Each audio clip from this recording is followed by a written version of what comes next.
네, 안녕하십니까. 소개받은 광수중학교 교사 김요섭입니다. 네, 저희 학교는 21년에 그린스마트 미래학교로 시작해서요. 교재 여기 주소로 들어가시면은 다운받을 수 있습니다. 여기 제가 화면 공유한 거에 오른쪽 위에 주소 보이시죠? 네, 여기로 들어가시면은 다운받으실 수 있게 그렇게 조치해놨습니다. 그 수정된 게 조금 있어가지고요.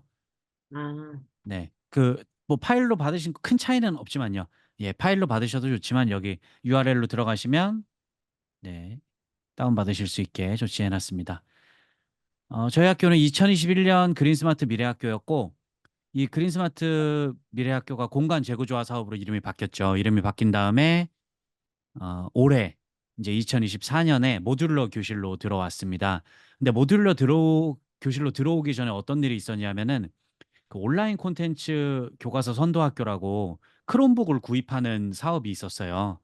근데 제가 크롬북을 구입하면서 이 행정 절차를 한번 쫙 해본 거죠. 왜냐하면 저는 제가 제 수업에 쓰기 위해서 정말 원하는 기자재를 고르고 싶어서 물품 선정위원회도 좀 제대로 개최했고 그렇게 하는 게 이제 어떻게 하다 보니까 캐리스 교육학술정보원에 알려지게 되면서 그쪽에서 이제 공교육 에듀테크 도입 가이드라는 책을 쓰면서 저랑 같이 이제 몇 분 선생님께서 함께 집필을 했었습니다. 그 내용 위주로 오늘 좀 설명을 드리고요. 저희가 또 공간재구조화 사업하면서 어떤 내용들을 준비하고 있는지 그런 것들 그리고 교사는 어디서부터 어디까지 신경 써야 하는가 그런 것들 위주로 한번 말씀드릴 수 있도록 해보겠습니다. 네, 제 소개 먼저 드리겠습니다. 저는 현재 광수중학교에서 스마트 교육 정보부장으로 근무를 하고 있고요.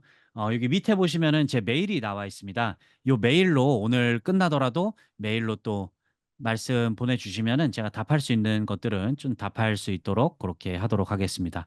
저는 2019년부터 광수중학교에서 교사로 근무하고 있고요. 현재는 스마트 교육 정보부장으로 일을 하고 있습니다. 이게 그냥 교육 정보부장이 아니라 스마트 교육 정보부장인 이유가 그린 스마트 미래학교 때문에 이렇게 된 거고요. 여기 이력 보시면 아시겠지만 이 도시공학과를 전공을 했습니다, 제가. 근데 이 도시공학과가 사실은 크게 그린스마트 미래학교 그거랑은 상관이 없거든요. 근데 뭐 도면을 좀 볼 줄 안다. 그리고 공사 같은 거 흐름이나 용어를 좀 안다. 그런 게 있어가지고 업무에 이런 내용들을 발휘하면서 근무를 하고 있습니다. 그리고 그린스마트 미래학교랑은 상관없이 또 이렇게 많은 분야에서 활동을 하고 있습니다. 대부분 전부 다 공교육 관련된 분야에서 활동을 하고 있고요. 선생님들께서 또 관심 있는 분야나 함께 활동하실 만한 분야가 있으시면은 아까 보여드린 메일로 말씀해 주시면은 좋을 것 같습니다. 네. 2024년에 개정판이었죠. 2023년부터 시작이 됐는데요. 2024년 개정판이 공교육 에듀테크 도입 가이드가 나왔습니다. 내용을 잠깐만 요 링크를 드리면은요. 여기 들어가시면은 공교육 에듀테크 도입 가이드 파일과 또 첨부 파일 부록을 다운받으실 수 있게 되어 있습니다. 요 부록이 사실 선생님들께서 행정 절차 처리하시는데 예시 자료들이 정말 잘 돼 있거든요. 왜냐하면 제가 실제로 학교에서 결제 올렸던 내용 내에서 뭐 특정할 수 있는 내용만 싹 빼고 그대로 올린 거기 때문에 선생님들께서 복사하셔서 사용하실 수 있게 그렇게 만들어 놓은 자료고요. 여기 부록 자료 꼭 다운받으셨으면 좋겠습니다. 그리고 그때그때 의문 나는 사항들은 채팅창에 올려주시면은 예, 관련 있는 내용 강의할 때 혹은 바로바로 답변 드릴 수 있도록 하겠습니다. 네, 저희 학교는 2021년에 그린스마트 미래학교 사업을 교직원에 공유해서 2023년에 설계가 완료돼서 2023년에 공사 발주하고 입찰 해서 2023년 9월에 모듈러 교실 입주하는 것으로 되어 있었습니다. 그런데 이게 미뤄지다가 언제까지 미뤄졌냐면요. 2024년 7월로 거의 1년 가까이 미뤄졌습니다. 학교 공사가 대부분 이렇더라고요. 저희 학교가 교장 공모제 학교인데요. 공모교장으로 교장 선생님이 오셔가지고 이런 말씀을 하시더라고요.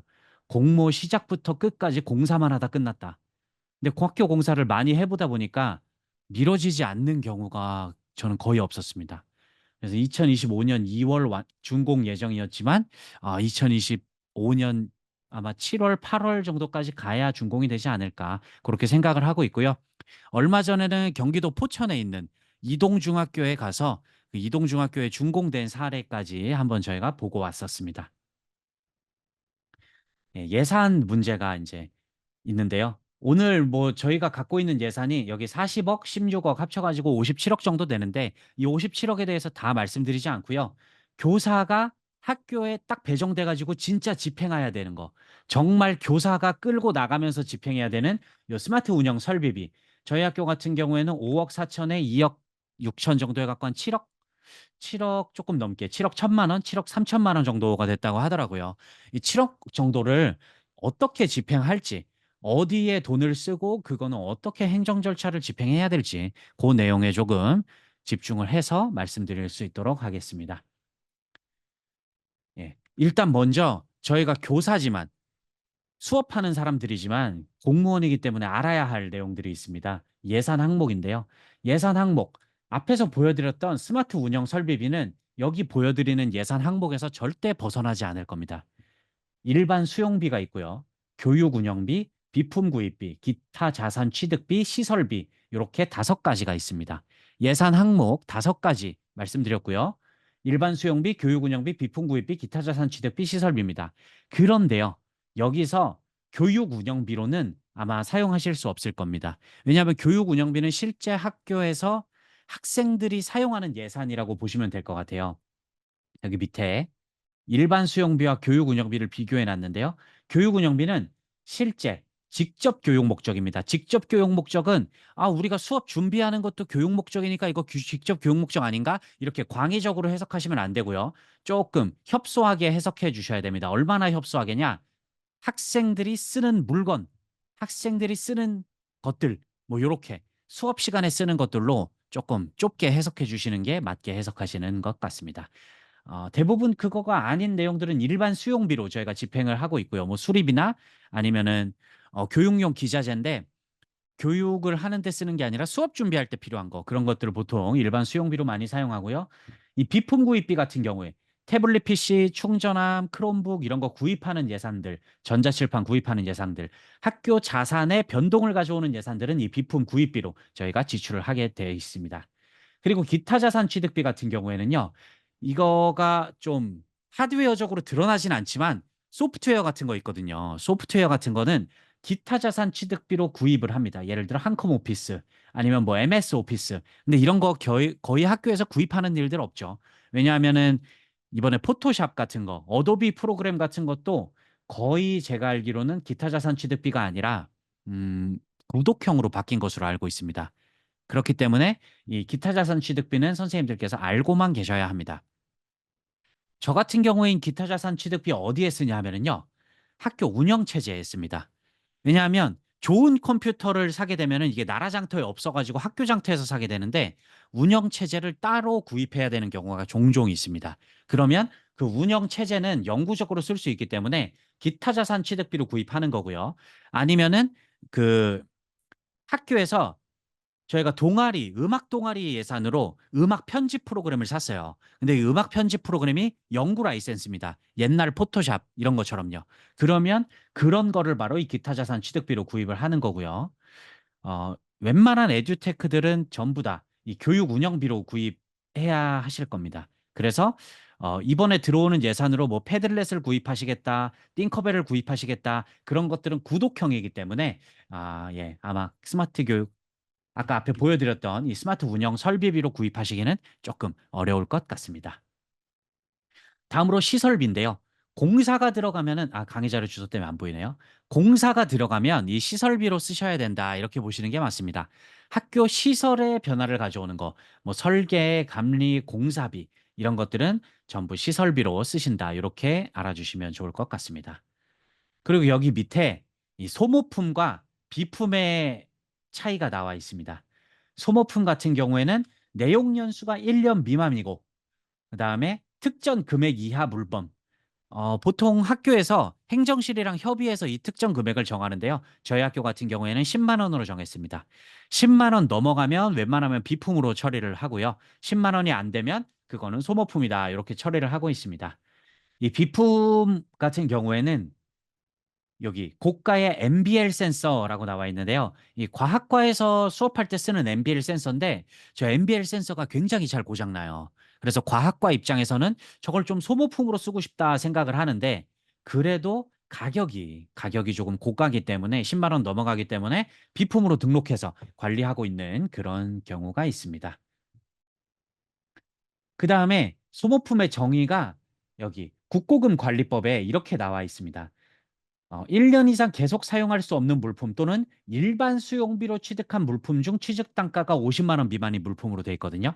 앞에 보시는 MBL 센서 같은 경우에는 이게 소모품이 아니더라도, 만약에 소모품 처리를 해주더라도 일반 수용비가 아니라 교육 운영비가 되는 거죠. 왜냐하면 실제로 학생들이 교육에 수업에 쓰는 물건이기 때문에요. 그렇기 때문에 일반 수용비로 쓸 수 없어서 이 조항을 적용할 수가 없습니다. 그리고 여기서 소모품이라고 하더라도 비품으로는 관리하지 않지만 학교 재산으로는 관리하기 때문에 오히려 더 까다로워지는 경우가 생기니까 이 50만 원 미만인 물품을 일괄적으로 소모품으로 쓴다, 이렇게 보시는 거는 조금 무리가 있습니다. 내용 연수가 1년이 안 되고, 그리고 또 일반 수용비로 취득하면서 50만 원 미만인 것 중에 제가 학교에서 실제로 구입한 것 중에 전선 같은 게 있어요. 전선. HDMI 케이블인데 길이가 100m가 되면은 그거는 20만 원이 넘어가거든요. 그런 경우에 좀 제한적으로 이 일반 수용비로 소모품 처리해서 사용하는 게 맞지 않나, 그렇게 생각을 합니다. 다음으로 이 하드웨어가 비품성이 있고 소모품성이 있습니다. 잘 보시면은요. 비품성 같은 경우에는 컴퓨터, 모니터, 노트북, 태블릿, 크롬북, 충전함, AP 기기. 이 AP 기기가 인터넷 공유기, 집에서 쓰는 거 생각하시면 안 됩니다. 집에서 쓰는 인터넷 공유기는 한 5만 원이면 사는데요. 학교에서 교실마다 달려있는 AP기기는 제가 나라장터 알아보니까 한 60만 원 되더라고요. 그래서 그거는 꼭 비품으로 사주셔야 되고요. 빔 프로젝터, 프린터 복합기, 이런 것들은 비품이라고 생각해 주시면 좋을 것 같습니다. 그다음에 소모품 말씀드리겠습니다. 소모품 같은 경우에는 키보드, 마우스, 웹캠, 이렇게 10만 원 안쪽으로 들어오는 싼 것들, 그다음에 금방금방 고장 나는 것들은 소모품 처리해 주시면 될 것 같습니다. HDMI 케이블, 충전 케이블, 그리고 데스크톱을 전면 교체가 하는 게 아니라 좀 노후된 데스크톱에 램만 갈아 낀다, 뭐 SSD만 갈아 낀다, 그래픽 카드만 갈아 낀다, 그러면 50만 원 넘지 않으면 소모품 처리해 주시면 될 것 같습니다. 일반 수용비로 구입하셔야 되죠. 소프트웨어 같은 경우에도 설치형 소프트웨어, 이런 거는 기타 자산 취득비로 관리하셔야 되고요. 구독형, 1년에 한 번씩 돈 낸다, 한 달에 한 번씩 돈 낸다, 그리고 수업 중에 사용한다. 수업 중에 사용하시는 거는 교육 운영비, 수업 아니고 업무에 사용하신다 그러면 일반 수용비로 처리하시는 게 맞습니다. 그 다음에 제가 이 부분을 에듀테크 수요 파악을 7억 정도 되니까 이제 마음대로 할 수가 없겠더라고요. 7억을 제 마음대로 선정해서 뭐 전자칠판 몇 대, 뭐 몇 대, 프로그램 몇 개 이렇게 구입한다? 그러면은 올바른 예산 사용이라고 볼 수 없거든요. 그래서 선생님들께서도 구입하실 때 꼭 수요 파악을 해주시는 게 더 올바른 사용 방법이 아닌가 생각합니다. 수요 파악은 탑다운 방식이 있고요. 바텀업 방식이 있습니다. 탑다운 방식 같은 경우에는 관리자나 이 업무 담당자, 스마트 교육 정보부장, 저희 학교 같은 경우에는 부장이 선택해서 그 물건을 사버린다. 이게 탑다운 방식이고요. 어, 선생님들께 필요한 에듀테크 수요를 파악한다, 혹은 학생들에게 필요한 것을 파악한다. 그게 바텀업 방식이 될 것 같습니다. 그래서 바텀업 방식이 좀 바람직한 방식이다, 이렇게 알아주시면 될 것 같고요. 수요를 파악하실 때는 이 네 가지 단계를 거치시면 된다고 합니다. 첫 번째, 요구 분석. 두 번째, 자원 분석. 학교에 있는 걸 그대로 구입하시면 안 되겠죠. 그다음에 좋다고 해서 샀는데 학교에서 그거 쓸 수 있는 사람이 없다, 그러면 또 큰일 나는 겁니다. 다음으로 사전 체험인데요. 이거는 구독형 소프트웨어 같은 경우에는 잘 안 해주더라고요. 근데 전자칠판, 그다음에 프린터도 사전 체험 해주는 데 있습니다. 데스크톱, 노트북, 이런 것들은, 네, 노트북이나 데스크톱은 또 사실 사전 체험 잘 안 해주긴 하죠. 그런데 제가 알기로 전자칠판 같은 경우에는 저희가 그 전시장 가서 써볼 수 있는 게 있고요. 에듀테크 박람회 같은 데 가면은 실제로 써볼 수 있는 경우가 많이 있는 것으로 알고 있습니다. 네. 그다음에 최종 결정하실 때 저희가 좀 냉철할 필요가 있습니다. 이게 저희가 업체랑은 비즈니스 관계잖아요. 인간 관계가 아니기 때문에 아무리 우리가 사전 체험 해봤다고 하더라도 그 제품이 좋지 않다. 학교에 도입할 필요가 없어진다. 그러면 죄송하지만 다음에 구입하겠습니다. 저희 학교에는 지금은 조금 시기상조인 것 같습니다. 이렇게 말씀드리면서 사전 체험 기간 때문에 구입하는 일은 없도록 그렇게 선생님들께서 운영해 주시면 될 것 같습니다. 네, 다음으로 이거 궁금해하시는 선생님들이 굉장히 많으실 것 같아요. 그래서 광수중학교 이렇게 그 스마트 기기에 대해 잘 안다는 스마트 정보부장은 광수중학교의 기기 어디다 사용할 거냐, 어디다 돈 쓸 거냐, 이거 궁금해하실 것 같은데요. 그래서 리스트를 이렇게 가져와 봤습니다. 맨 앞에 보이시는 리스트는 제가 생각하기에 우리 학교에 샀으면 좋겠다 싶은 리스트들이에요. 음향 설비 같은 거. 저는 좀 음향의 사운드에 민감한 편이거든요. 그래서 좀 빵빵하게 구입하고 싶다. 그다음에 학생들 버스킹 공연 같은 거 할 수 있는 설비 사고 싶다. 전자칠판. 그다음에 교무실에 AP가 없습니다. 와이파이 기계가 없어요. 왜냐하면은 경기도교육청에서 와이파이 기계 설치해 주는 기준 자체가 한 학급 이상의 학생들이 수업할 수 있는 공간입니다. 그래서 저희는 교무실에 와이파이 기계가 없기 때문에 저희가 학생들을 데려다가 수행 평가를 보더라도 와이파이로 보고 아니면 학생들 데려다가 자 이거 문서 좀 작성하세요 할 때도 와이파이로 작성을 하는데 그때 와이파이가 교무실에 없다는 거죠. 너무 불편해 가지고 그리고 선생님들께서 수업 자료를 만드실 때 교무실에서는 만들어지는데 학생용 와이파이로 접속하면 또 안 됩니다. 학생용 기기로 어떻게 보이는지 수업 자료를 개발하고 싶은데 교무실에 와이파이가 없으니까 교무실에서는 학생용 기기를 쓸 수가 없는 거예요. 그래가지고 교무실에 와이파이를 좀 깔고 싶다. 이런 생각을 했고요. 저희 학교 정보실에 액세스 플로어가 없습니다. 액세스 플로어가 뭐냐면요. 전선들을 다 그 바닥으로 집어넣어 가지고 편리하게 정리 깔끔하게 하는 그 설비를 액세스 플로어라고 하는데 정보실 이전하면서 돈이 없어 가지고 저희 학교에 액세스 플로어를 못 깔았어요.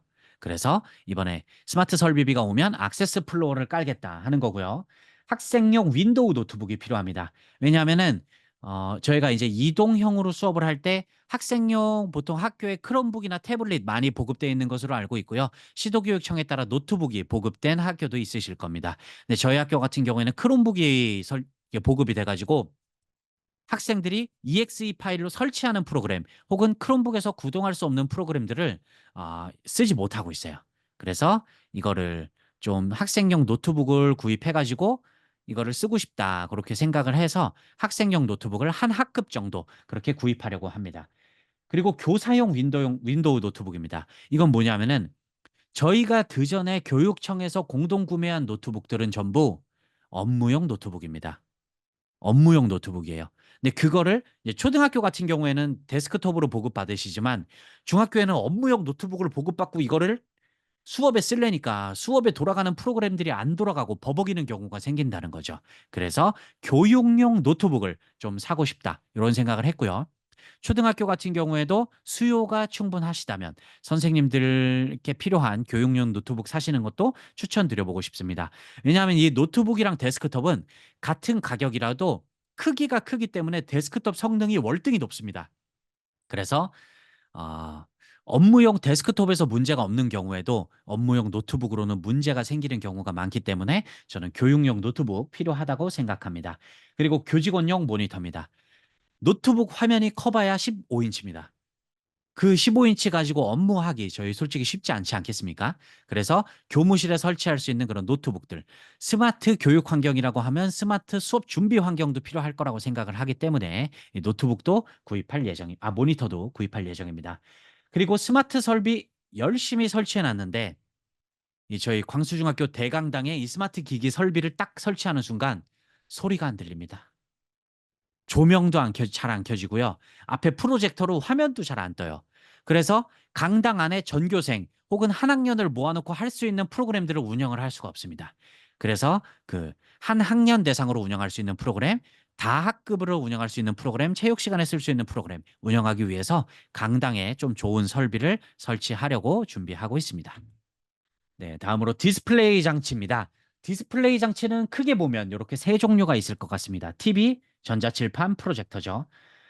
교실에 다는 가격이 TV 같은 경우엔 300만 원. 되게 큰 겁니다. 이거 진짜 좋은 TV가 300만 원이고 보통 한 100만 원, 200만 원이면 지금 교실에 달려 있는 TV 정도 좋은 걸로 스마트 TV 사실 수 있습니다. 전자칠판 500만 원 정도가 됩니다. 프로젝터 300만 원입니다. 장단점 한번 살펴보겠습니다. 장점 같은 경우에는 TV는 일단 익숙하죠. 못 쓰시는 선생님 안 계십니다. 전자칠판. 처음에 전자칠판 들어오면 야, 전자칠판으로 우리가 무슨 새로운 수업을 할 수 있을까라고 생각하실 수 있는데요. 전자칠판은 그냥 터치되는 TV다. 이렇게 봐주시면 좋을 것 같아요. 전자칠판 특별할 거 없고요. 터치되는 TV입니다. 프로젝터 300만 원 수준이고요. 칠판에다가 이렇게 사진 보시면은 칠판에다 프로젝터 띄워놨죠. 칠판에다가 프로젝터 띄워놓고 쓰실 수 있습니다. 그런데 요게 좀 까다로워요. 프로젝터 띄울 수 있는 칠판은 그냥 칠판은 안 됩니다. 그래서 프로젝터 띄울 수 있는 뭐 난반사 칠판이라던가 반사를 이 프로젝터를 잘 반사해 줄 수 있는 칠판을 쓰셔야 되는데 그 칠판이 또 비싸요. 그리고 그런 칠판이 표면이 까끌까끌해가지고 이 일반 화이트보드가 잘 안 지워지거나 잘 안 써지는 경우가 생깁니다. 그래서 생잉크 보드마카 혹은 이 유리용 보드마카를 써야 되는데 그러면 또 그 보드마카가 비싸진다는 거죠. 그리고 아무 보드마카만 살 수 없는 그런 문제점이 생기고요. 프로젝터 같은 경우엔 그래도 장점은 뭐냐면요. 강당 이런 데 설치하는 300인치, 500인치 같은 경우에는 프로젝터가 아니면 대안이 사실 없습니다. 학교에다가 뭐 어마어마한 뭐 TV 9개, 16개 이렇게 돼 있는 그거를 설치하시기에는 강당에서 저희가 배구도 하고 배드민턴도 해야 되는데 디스플레이 하나 깨지면 또 큰일 나지 않겠습니까? 그래서 이 프로젝터 같은 경우에는 100인치 이상 크기 활용하는 데는 대안이 없다. 이렇게 봐주시면 될 것 같고요. 전자칠판 같은 경우에는 반사 안 되게 다 세팅이 되어 있습니다. 학교에서 이 형광등을 엄청 밝거든요, 학교들이. 그리고 대부분 학교 교실이 남향이기 때문에 그 햇빛이 엄청 잘 들어옵니다. 그 햇빛들 처리하기 위해서 전자칠판 업체에서 대부분 난반사 처리해 가지고 전자칠판을 팔고 있고요. 그러한 전자칠판들은 예, 학교 안에서 좀 잘 사용할 수 있는 스펙이다. 이렇게 봐주시면 될 것 같습니다. 그리고 좋은 점이 뭐냐면요. 저희 학교 처음 이제 고등학교에서 오신 선생님들께서 시험 때 TV에 비친다. 그래서 이 TV 패널을 가려야 된다. 이렇게 말씀들을 또 하시더라고요. 근데 TV 패널이 전자칠판 같은 경우에는 안 비칩니다. 그래서 전자칠판은 그런 거 걱정 안 하셔도 될 것 같고요. TV 같은 경우에는 또 칠판이랑 동시에 사용할 수 없기 때문에 교실 가운데 설치를 할 수가 없습니다. 그래서 사각지대가 생기죠. 교실 안에서 학생들이 볼 수 없는 사각지대가 생기는데 그런 문제점이 또 전자 TV에는 발생한다. 그리고 전자칠판 같은 경우에는 모두 중소기업 제품입니다. 삼성이랑 LG에서 전자칠판 나오는데요. 그거 사실 수 없습니다. 전자칠판은 인터랙티브 화이트보드라고 조달청에서 딱 정한 중기관 경쟁 제품입니다. 그래서 공공기관에서 구입하실 때는요. 전자칠판은 반드시 중소기업 제품만 사셔야 됩니다. 네, 그래서 선생님들께서 이거 제일 궁금해 하시더라고요. 아니, 그럼 전자칠판 뭐 사야 되냐? 전자칠판 구입하실 때 물품선정위원회 하셔야 될 거거든요. 왜냐하면 뭐 한두 대는 상관없겠지만 경기도교육청 같은 경우에는 이제 2천만 원 넘어가면 물품선정위원회 해야 되는데 아무리 싼 전자칠판도 500만 원 넘습니다. 그러면 4대만 사도 물품선정위원회 해야 돼서 물품선정위원회에서 이 스펙들을 비교해야 됩니다. 근데 나라장터 보시면 아시겠지만은요. 스펙들이 전자칠판 업체에서 그냥 올리고 싶은 걸 올려요. 저희가 정말 궁금한 스펙들을 비교해 가지고 구입하려면 저희가 그 내용들을 알아야 된다는 거죠. 필수로 확인하셔야 되는 게 일단 중소기업자 간 경쟁 제품이기 때문에 대기업 물품은 사시면 안 됩니다. 아무리 좋은 제품이라도 대기업 제품 사시게 되면은 나중에 감사해서 문제가 발생할 수 있기 때문에 전자칠판은 중소기업 제품 사셔야 된다. 알고 계시면 좋을 것 같습니다. 네, 전자칠판에는 화면 크기 있고요. 우리 교실은 좀 좁으니까 75인치 사야지. 물론 가능합니다. 그런데 일반적인 교실 크기가 66제곱미터입니다. 그리고 저희 학교 같은 경우에는 좀 작아서 60제곱미터예요. 그래도 85인치 쓰는 게 좋습니다. 전자칠판 같은 경우에는 85인치 정도 써주시는 게 좋다. 이렇게 알아주시면 좋을 것 같고요. 해상도는 보통 4K로 나오게 됩니다. 운영체제는 보통 안드로이드 요새 최신 버전이 13이거든요. 전자칠판에서. 13 보시면 될 것 같고요. 밝기. 저는 이거 중요하게 생각합니다. 아무리 좋은 전자칠판이라도 햇빛 너무 반사되거나 형광등 너무 반사되면은 쓸 수가 없습니다. 그래서 태양광이나 조명 등이 밝은 곳에서도 잘 보이는지 확인해야 됩니다. 다음으로 강화 유리가 돼 있는지, 애들이 깨져 강화 유리 아니면. 그다음에 무반사 처리돼 있는지 확인하셔야 되고요. 저는 어떻게 하냐면은 전자칠판 비교해 볼 때 딱 한 뼘 거리에서 스마트폰 후레쉬를 켜봅니다. 그다음에 그 조명이 얼만큼 커지나 반사되는지 그걸 검토를 해봐요. 그래서 저희 나름대로 이 반사 기준을 딱 재가지고, 선생님들 지금 보셨죠? 이게 스마트폰 이거 반사되는 크기입니다. 이렇게 해가지고 선생님들께 반사되는 거 보면서 직접 저희가 비교해보고 검토해보자 말씀을 드립니다. 다음으로 단자 같은 경우에는요. 교실에서 어떻게 단자 연결을 하실 건지 확인을 하셔야 돼요. 초등학교 같은 경우에는 HDMI 케이블 하나가 선생님 컴퓨터랑 그대로 고정이죠. 중학교 같은 경우에는 이 HDMI 케이블을 빼놔야 됩니다. 그래야 선생님들이 노트북 들고 오셔갖고 거기다 연결해서 쓰거든요. 그래서 HDMI 케이블 유선 연결 하나, 그다음에 저희 학교 같은 경우에는 무선 미러링 이종을 합니다. 왜냐하면 학생들이 다 크롬북이기 때문에 크롬북 연결할 수 있는 미러링 시스템 하나, 그다음에 선생님들도 단자 연결하기 귀찮다 그러면 윈도우 연결할 수 있는 무선 미러링 하나, 그래갖고 미러링을 두 개를 연결을 해놓고요. 그다음에 학교 방송 시스템 생각하셔야 됩니다. 학교 방송 시스템, 선생님들께서 학교 공사하는 업체에 뭐라고 말 안 해놓으시면은 다 동축 케이블로 연결합니다. 안테나 케이블이거든요. 뭐냐면은 학교의 TV에 연결할 수 있는 그 동축, 동 한 가닥으로 연결된 그 케이블이거든요. 전자칠판에 그거 연결하는 어댑터, 콘솔 박스가 없는 전자칠판이 대부분입니다. 있는 전자칠판 확인하셔도 좋고요. 아니면 전자칠판 업체에서 납품할 때 그 콘솔 박스도 같이 납품해 주시는지, 납품해 주는지 확인해 주셔야 됩니다. 그런데 저는 전자칠판 그 콘솔 박스 관리하는 것도 너무 귀찮더라고요. 귀찮고 번거롭고 어렵습니다. 나중에 인수인계 안 되면은요. 그 콘솔 박스 어디다 넣어놨다? 그러면 전자칠판에선 방송이 나오는데 왜 방송이 나오는지 알 수가 없어요. 그러다가 딱 고장났다? 그럼 뭐가 고장났는지 알 수가 없는 겁니다. 그래서 저 같은 경우에는 콘솔 박스는 그냥 학교 방송 시스템을 그 HDMI 케이블로 바꿨어요. 방송실부터 교실까지 100m짜리 HDMI 케이블 연결해가지고 쭉 빼는 걸로 시스템을 바꿨습니다. 선생님들께서도 그렇게 한번 세팅해 보시는 것도 괜찮지 않을까요?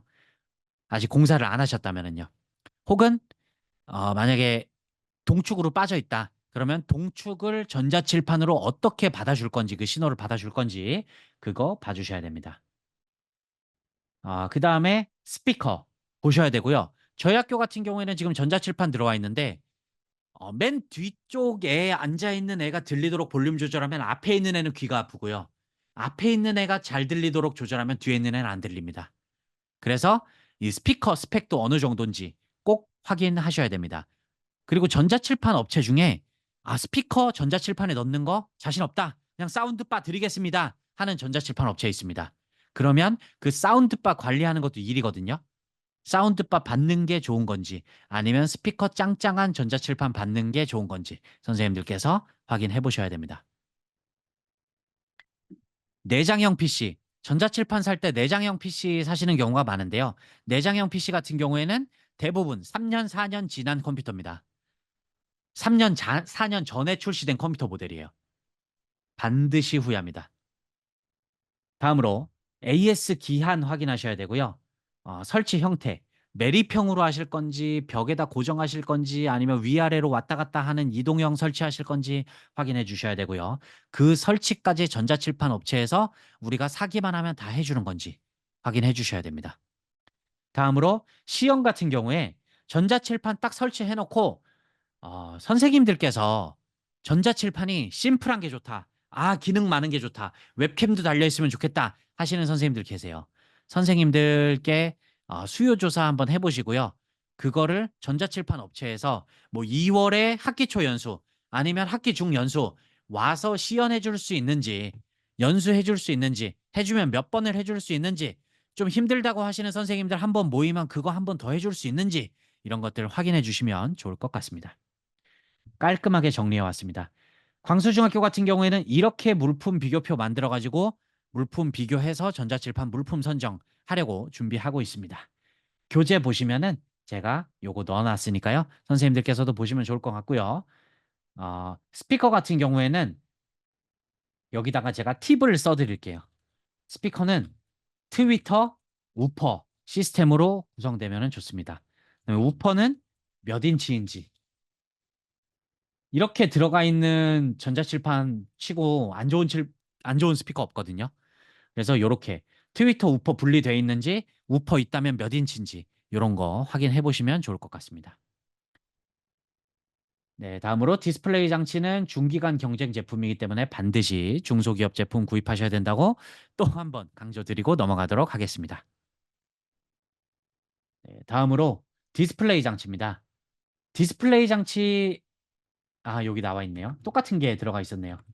네, 85인치 추천드리고 해상도, 그다음에 단자 잘 보셔야 됩니다. 우리 학교에서는 이거 써야 되어 왔는데 전자칠판에 단자가 없다. 그러면 진짜 사고 나는 거거든요. 그다음에 여기 강화유리 같은 경우에는 무반사 처리가 보통 돼 있습니다. 그런데 이번에 박람회를 가보니까 무반사 처리 포기하고 화질을 높인 전자칠판이 있습니다. 이거는 형광등 켜는 데나 햇빛 들어오는 교실에는 설치하시면 안 됩니다. 무반사 처리를 포기한 전자칠판은 조명이 좋은 교실에는 설치하시면 안 됩니다. 다음으로 더블 애칭 전자칠판도 있습니다. 이거는 화질을 조금 더 많이 포기한 대신에 애칭을 겉에만 한 게 아니라 속 안에서도 애칭 처리를 해버려가지고 반사가 정말 안 되게 해놓은 겁니다. 저는 이거 보고 되게 마음에 들었거든요. 그래서 이거는 저희 물품선정위원회 할 때 오라 그래가지고 선생님들한테 반사 어느 정도 되는지, 실제 교실 환경에서 학생 좌석에 앉아 있으면 어느 정도 보이는지 그걸 꼭 확인하고 구입하려고 합니다. 선생님들께서도 실제 햇빛 많이 들어오는 교실, 그 조명 밝은 교실에 꼭 들어가셔가지고 이걸 켜놓고 업체 1번 업체 들어오세요 그래가지고 설치 딱 해놓고 얼마나 반사되는지, 거슬리는 건 없는지, 어두운 화면 켰을 때 그 안에 있는 내용 잘 보이는지 확인해보고 사시는 거 추천드리겠습니다. 그 다음에 그린스마트 미래학교 공간 재구조화 사업 아직 안 하신 선생님들께서는 꼭 모레 금요일에 출근하셔가지고 이거 확인해 보세요. 조명인데 조명을 칠판으로 쏴주는 거 있냐? 전자칠판 설치하실 선생님들은요, 칠판 쪽 조명을 양쪽으로 분리하셔야 됩니다. 전자칠판에 조명 안 쏴주게 하셔야 됩니다. 얼마 전에 가본 학교에 전자칠판을 도입하셨는데 전자칠판 쪽으로 쏴주는 조명이 설치되어 있더라고요. 정말로 선생님들께서 하나하나 신경 쓰지 않으면 이런 사건, 사고가 터지게 됩니다. 근데 이거를 저희가 어떻게 신경을 쓰겠습니까? 하나하나. 저희는 교사인데요. 수업하는 게 업무인데요. 저야 뭐 관심 있어가지고 이런 데 신경 쓰지만, 예, 선생님들께서는 다 신경 쓰실 수 없기 때문에 완공된 학교 한번 가보시고요. 아니면 이런 연수 많이 참석하시면서 이렇게 선생님들께서 어떤 포인트에 신경 써야 하는지 그런 것들 한 번씩 봐주시면 좋을 것 같습니다. 이 신경 써야 되는 포인트 얘기 나온 김에 하나만 더 말씀드리자면요. 오늘 제가 업체랑 통화한 내용입니다. 저는 교무실에 와이파이를 달겠다고 했잖아요. 그럼 와이파이가 보통 벽에서 천장으로 들어가 가지고 나오거든요. 근데 오늘 업체 확인을 해보니까 그 벽에서 천장으로 가는 라인이 안 빠져 있더라고요. 이게 안 빠져 있으면 어떤 사고가 생기냐? 벽에서부터 선이 나와가지고 벽을 따라서 몰딩을 해가지고 천장으로 가가지고 그 천장에 있는 텍스를 구멍을 내가지고 글로 들어가서 와이파이 AP, 그 공유기를 AP라 그러거든요. AP까지 가서 AP 있는 데다 또 구멍 내고 설치를 해야 됩니다. 학교 예산으로요. 업체에서 유지보수 업체에서 그거 보통 한 2, 30만 원 달라 그럽니다. 예, 학교 예산 또 낭비할 뻔했죠. 교무실마다 설치해야 됐다? 그러면 수백만 원 쓸 뻔했습니다. 근데 업체에 말을 하면은요, 이 정도는 그냥 서비스로 해주거든요. 공사할 때 말을 하면은요. 그래서 선생님들께서는 AP 설치하는데 이거 AP 설치할 수 있게 세팅됩니까? 라고 업체에 본관 통신공사할 때 꼭 말씀을 해주셔야 될 것 같습니다. 네, 요게 이제 AP거든요. 무선 인터넷 장치 같은 경우에는 내가 어떤 걸 설치하는지, 그리고 이게 어떤 게 우리 학교에 들어와 있는지, 도교육청에서 어떤 걸로 설치해 줬는지 보셔야 됩니다. 그리고 여기에 선이 몇 가닥 연결되는지도 보셔야 돼요. 어, 그다음에 요거를 무선 AP 장치가 요 선이 어디로 연결되냐면은 여기로 연결됩니다. 요거를 PoE 장치라고 하거든요. 그리고 PoE 장치는 어디로 연결되냐? 메인 서버로 연결됩니다. 그래서 이런 것들을 어디에 둘지를 선생님들께서도 또 결정해 주셔야 돼요. 말씀을 안 하시잖아요. 그러면 공사하기 편한 위치에 들어갑니다. 저희 학교 같은 경우에는요. 저희가 본 그 학년 교무실을 6분 선생님이 쓰세요. 6분 선생님이 교실 반 칸을 쓰십니다. 맨날 좁아갖고 난리가 나요. 거기에 들어갈 뻔했습니다. 왜냐하면 그 업체들이 생각하기에도 교실에 설치하는 건 애들이 있어가지고 좀 아닌 것 같다. 이렇게 말씀을 하시더라고요. 그래서 교무실에 설치를 할 건데 학령 교무실이 층마다 있으니까 학령 교무실에 설치하겠대요. 너무나도 큰일 날 뻔했습니다. 정말로. 아찔하더라고요. 만약에 그거 몰랐으면 정말로 다시 공사할 뻔했습니다. 그래서 이 POE 장치가 어디 들어가는지, AP는 어디에 설치되는지 반드시 확인하셔야 되고요. 그리고 이것도 아무 데나 설치하실 수 없습니다. 경기도 교육청 같은 경우에는 AP에 이 전화번호가 써져 있어요. 031-289-6200. 여기에 전화하셔서 0번 누르면 스마트기기 수리, 1번 누르면 무선 관제실이거든요. 관제실에 전화하셔가지고 저희가 이거 수업용으로 어디다가 설치할 건데 그냥 POE에 꽂으면 됩니까? 아니면 어떻게 설치해야 됩니까? 이걸 물어보시고 설치하셔야 돼요. 왜냐하면은 이 AP에 잘 보시면 번호가 써져 있는데 이 관제실에서는 이 번호 가지고 관리를 하거든요. 근데 갑자기 모르는 게 막 생겼다? 그러면 이제 문제 생기기 시작하는 겁니다. 그래서 관제실에다가 말을 해놓고 설치 업체에다가 여기랑 통화해서 하나하나 AP가 되는지 안 되는지 몇 번으로 관리되고 있는지 번호 써가면서 관리해달라. 꼭 말씀해 주셔야 됩니다. AP 몇 번인지. 그래야 AP가 안 됐을 때 관제실에 딱 전화해가지고 지금 몇 번 AP 안 되고 있습니다. 점검해 주세요. 이게 가능해지거든요. 그래서 꼭 하셔야 됩니다. 그래서 무선망 담당 경기도 교육청 유지보수업체, 그다음에 교육지원청의 학내망 담당 주무관님이 한 분씩 계셔요. 이 주무관님이랑도 협의하셔가지고 네 군데가 협의해야 됩니다. 여기 세 군데 나와 있지 않습니까? 정보부장님 혹은 무선망 담당 선생님까지 네 명이서 협의해야 됩니다. 예, 광수중학교는 결국에 POE 설치를 안 하기로 했습니다. POE 설치를 안 하고 어떻게 하기로 했냐면은 메인 서버에서 각 교실에 있는 광수신기로 그 선을 연결해서 교실에서 설치하기로 했습니다. 광수신기가 뭐냐면은요. 이 POE 없이 AP 신호, AP 신호, 선생님망, 교육망 신호, 무선망 신호, 무선망, 교육망, 학생망, 전화망 이렇게 네 가지를 교실로 받아들일 수 있는 그 벽에 설치하는 단자입니다. 그 단자를 다 설치해 주기로 했어요. 그래서 아마도 선생님들께서는 다 설치가 되시겠지만 왜냐하면 공간 재구조화 사업은 다 설치해 주는 것으로 알고 있거든요. 근데 만약에라도 이게 설치 안 되시는 학교는 설치되시는지 꼭 확인하셔야 되고요. 광수신기. 광수신기입니다. 광수신기. 교실마다 교무실마다 설치되는지 확인하셔야 되고요. 네.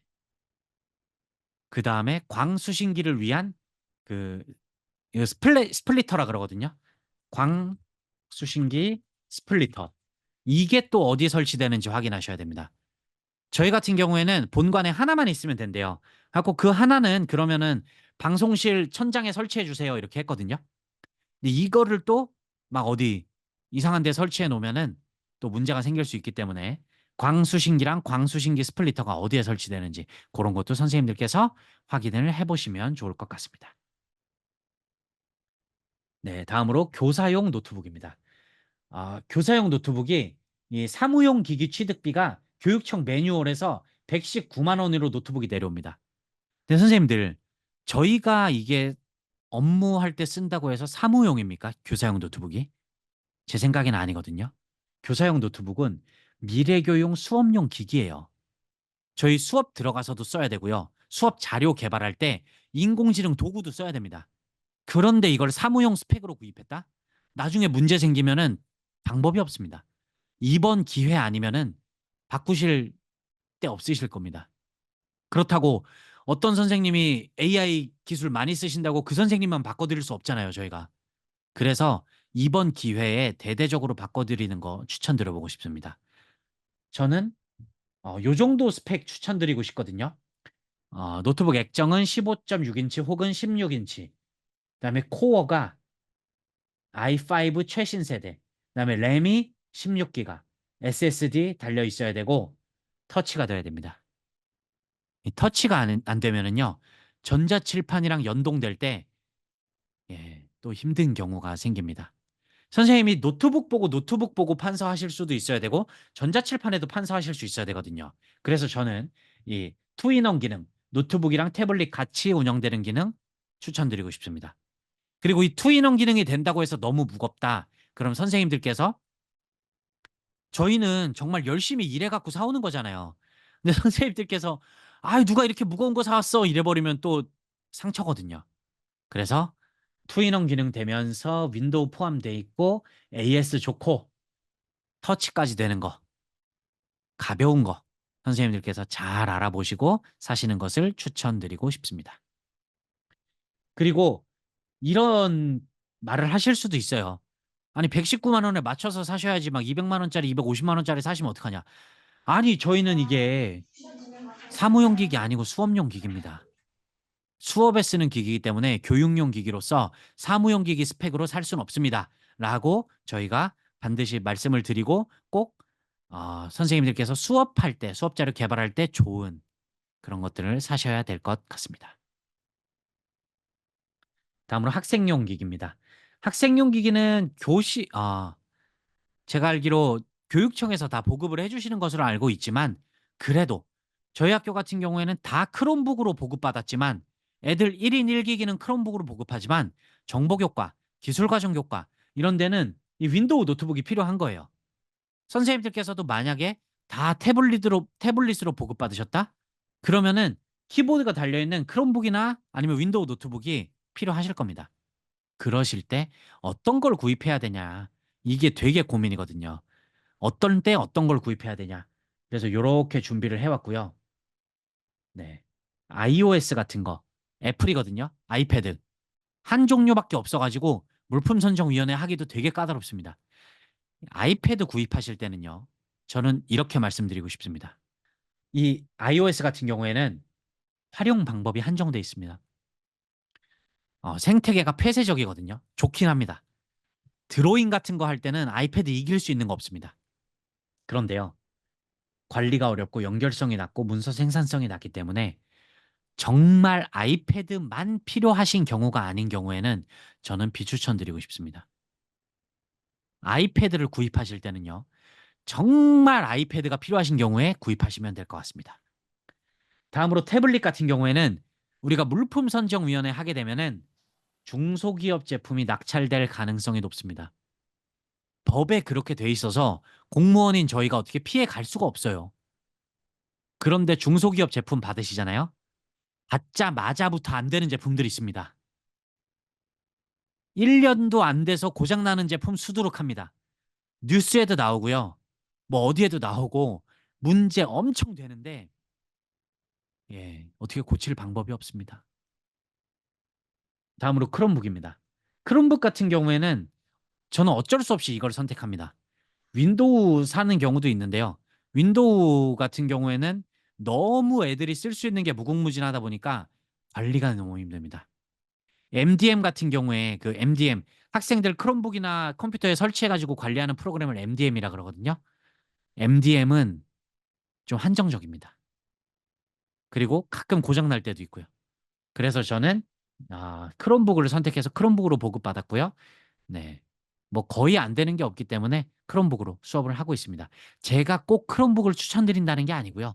저희 학교는 이랬다라는 그런 사례를 말씀드리는 거고요. 선생님들께서는 이게 필요할 때 필요한 제품을 필요에 맞게 사시는 걸 추천드린다. 이렇게 봐주시면 좋을 것 같습니다.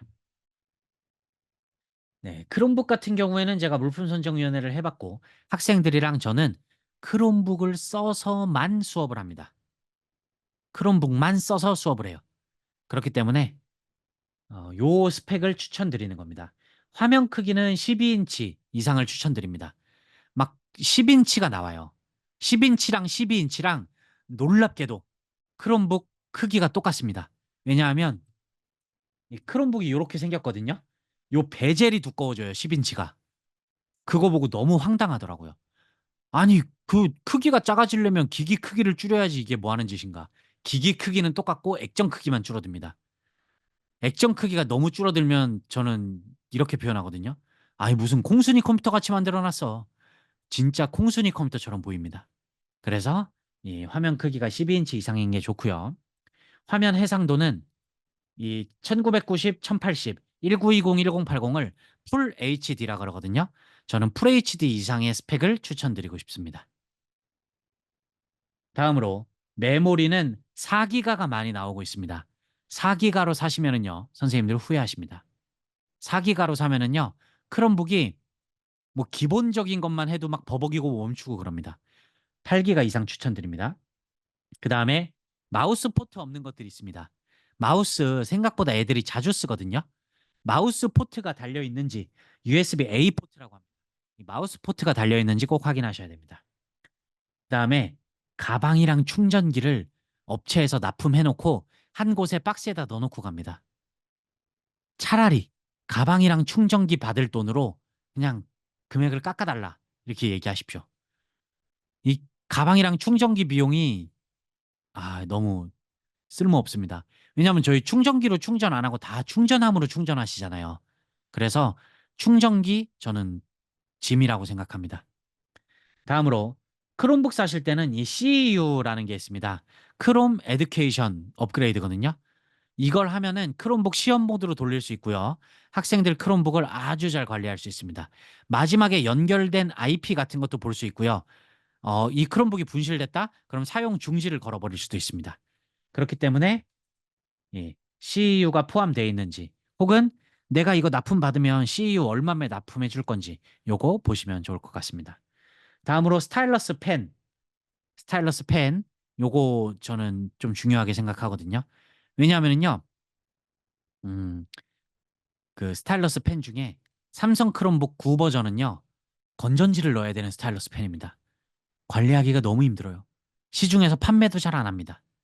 그래서 저는요, 뭐 이게 꼭 추천드리는 건 아니지만 삼성 S펜을 쓸 수 있는 크롬북이 있어요.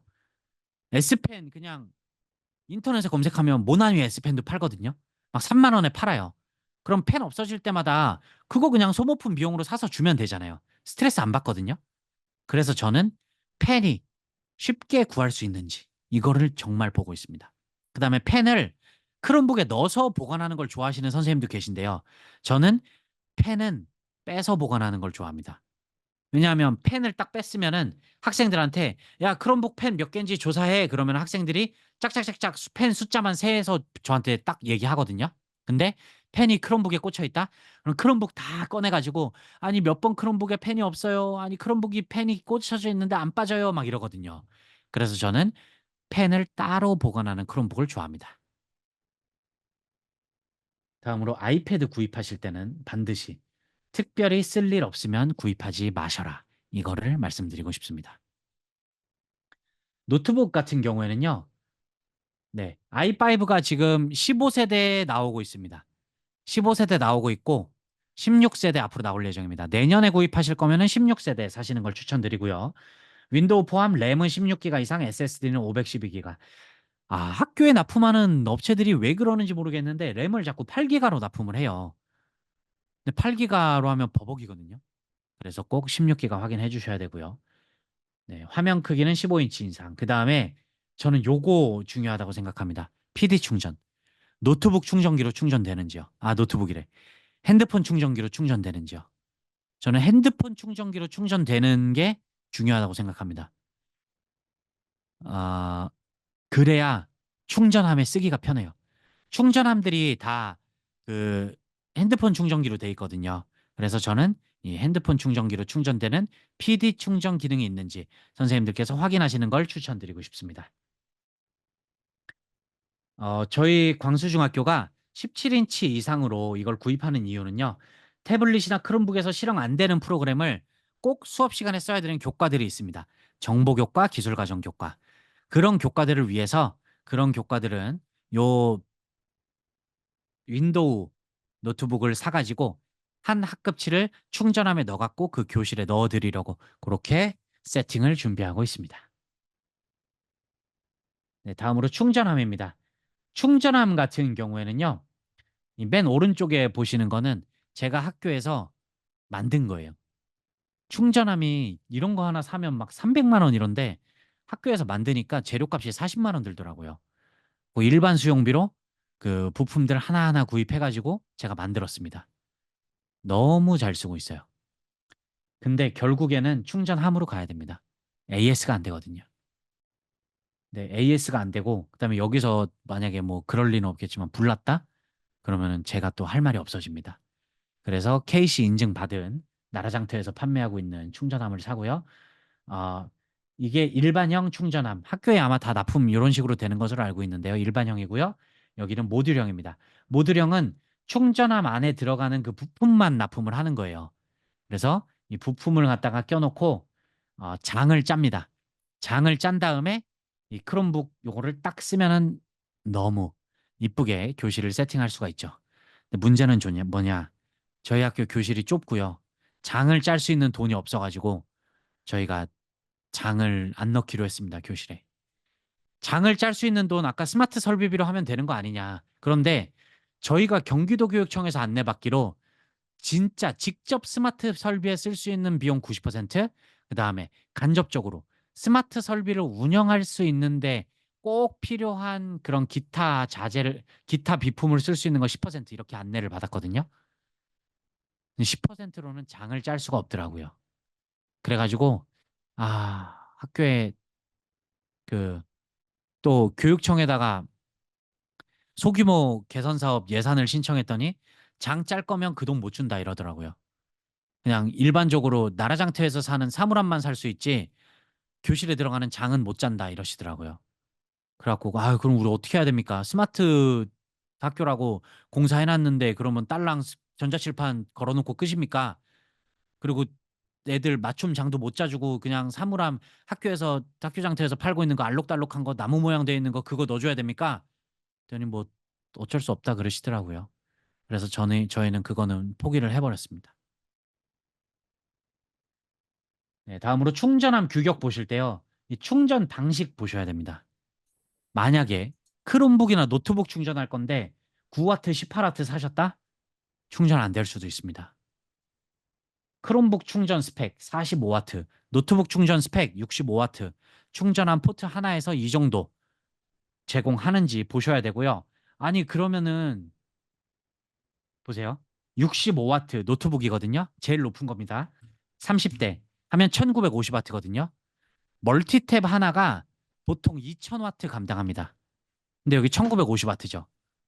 노트북 30대는 멀티탭 하나 코드로 감당할 수 있어야 되거든요. 충전함 업체에 전화했는데 아니 노트북 30개를 코드 하나로 감당하잖아요. 그거는 원래 그렇게 안 되는 거예요. 틀린 말입니다. 2000와트도 안 되는 거 1950와트밖에 안 되는데 이거 멀티탭 하나로 감당 못한다? 충전함 문제입니다. 지금 저희 학교 충전함이 고장 나가지고 충전함 AS에 전화했더니 그런 얘기를 하더라고요. 아니 충전함 30개를 어떻게 멀티탭 하나로 감당합니까? 당연히 안 되는 겁니다. 절대 틀린 말입니다. 감당해야 됩니다. 아주 이제 업체들이 나쁜 물건을 만드는 걸 모자라서 거짓말을 하기 시작하더라고요. 저희가 모르면은 당하는 겁니다. 너무 괘씸하더라고요. 선생님들께서도 꼭 충전함이 진짜 잘 고장납니다. 저희 학교에 2020년에 납품받은 충전함이 있거든요. 저전력입니다. 지금 크롬북이 충전 안 되기 시작해요. 5년이라서 내구연한도 안 지나서 새로 살 수도 없습니다. 너무 충격적이죠. 그래서 충전함 업체에 전화했더니 고치러 온다 그래 놓고 지금 한 달째 안 오고 있습니다. 선생님들께서도. 반드시. 충전함 잘 안 고장 날 거야 생각하시면 안 되고요. 예, 봐주셔야 되고. 그다음에 충전함 케이블도 케이블 하나를 막 5천 원, 만 원에 팔아먹는 업체들이 있어요. 케이블 소모품 얼마인지 확인해 주셔야 됩니다. 그 케이블은 항상 소모품이거든요. 그 케이블을 너무 잘주 고장 나는데 막 업체에서 케이블 하나에 5천 원, 뭐 1년 지났다고 출장비 3만 원, 10만 원 막 이렇게 부르는 업체들 보면은 예, 너무 화가 납니다. 네, 그다음에 AS 기간. 충전함도 꼭 확인을 해 보셔야 한다. 예. 다음으로 소모품 같은 경우에 광수중학교는 이렇게 관리를 하고 있습니다.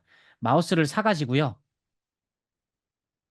이렇게 딱 끈으로 묶어서 요 찍찍이로 묶어가지고 투명 파우치에 넣어가지고 박스에 넣어서 교실에 한 박스씩 넣어주고 있습니다. 그리고 애들이 꺼내면은 선 풀지 마세요 이렇게 얘기합니다. 선 풀지 않고 크롬북에 끼면은 딱 쓰기 좋게 되거든요. 그래서 요 마우스가 L사랑 S사 마우스가 10,000원 남짓입니다. 그래서 남는 예산으로 여기 마우스 사가지고 넣어주고 있습니다.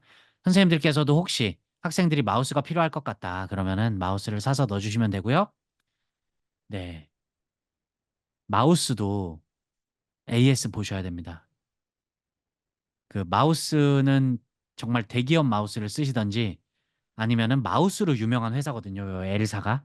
나중에 필요하시면 저한테 메일로나 아니면은 그 개인 채팅으로 물어보시면 제가 답변 드리도록 하겠습니다. 파우치는 하나에 1,000원 안 하더라고요.